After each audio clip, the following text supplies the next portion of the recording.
किसी शायर ने क्या खूब कहा है कि कहीं अंधेरा तो कहीं शाम होगी, मेरी हर खुशी तेरे नाम होगी। अरे तू माफ कर तो देख मेरे दोस्त, होठों पर हंसी और हथेली पर जान होगी। नमस्कार दोस्तों, मैं कीर्ति सोनी और मेरे इस यूट्यूब चैनल में आप सभी का स्वागत है।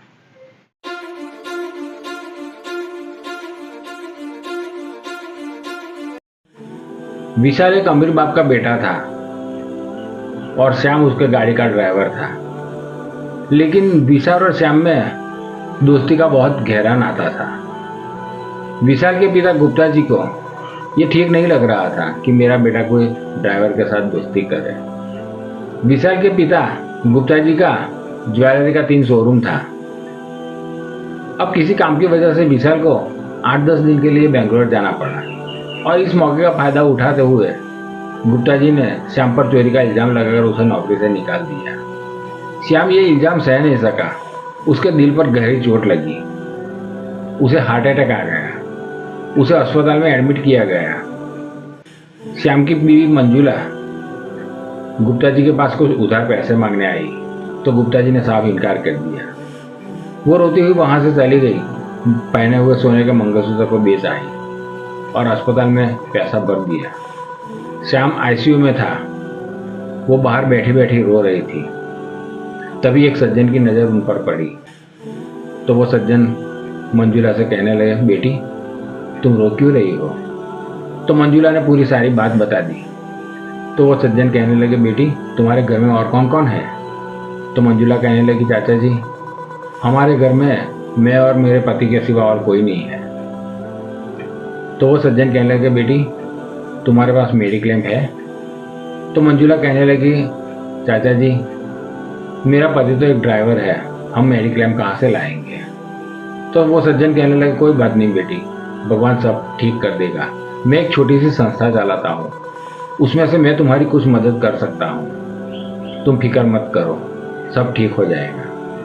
अगर किसी भी टाइम पैसे की ज़रूरत पड़े तो मुझे इस नंबर पर फ़ोन कर देना। उस सज्जन ने फ़ोन नंबर भी दे दिया। अब थोड़ी राहत मंजुला को हो गई। इस बात को 6 दिन बीत गए। अब शाम की तबीयत भी अच्छी हो गई थी, उसे डिस्चार्ज भी दे दिया गया। अस्पताल से 80,000 का बिल मंजुला को दिया।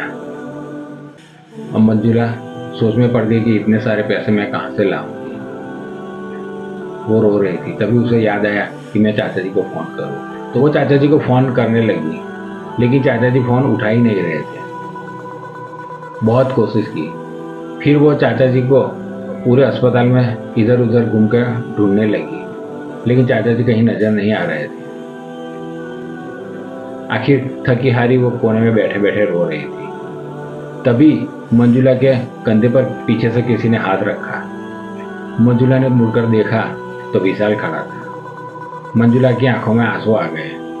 विशाल कहने लगा, रो मत मंजुला, तेरा भाई अभी जिंदा है, चलो मेरे साथ चलो। दोनों कैश काउंटर पर पहुंच गए और जो बिल था उसका पेमेंट कर दिया। फिर विशाल मंजुला से कहने लगा, मुझे सब बात का पता चल गया। ये जो सब किया था वो मेरे पिताजी ने किया था, मुझे और श्याम को अलग करने के लिए। वो सारी बात मुझे मुनीम जी ने बताई और तब से मैंने मुनीम जी को तुम्हारी मदद के लिए भेज दिया। तुम जिसे चाचा जी कहती थी ना, वो दरअसल मेरे मुनीम जी है।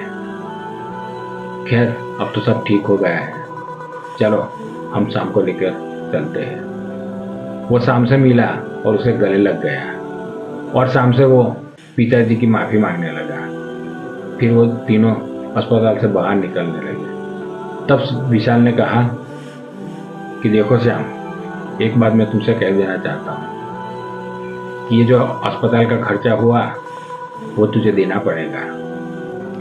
श्याम उसके सामने देखता रहा और विशाल फिर कहने लगा, और एक बात मैं तुमसे और कहना चाहूँगा कि आज से समझो तुम्हारी ड्यूटी शुरू हो गई। आज के बाद तुम गाड़ी नहीं चलाओगे, मेरे शोरूम पर बैठोगे। और हाँ, जब तुम्हारी सैलरी होगी तो उसमें से कुछ पैसे मैं इनके काट लूँगा। जानते हो क्यों? क्योंकि मैं अपने दोस्त को एहसान के बोझ तले दबाना नहीं चाहता। चलो अब हम घर चलते हैं। और तीनों गाड़ी में बैठकर घर चले गए।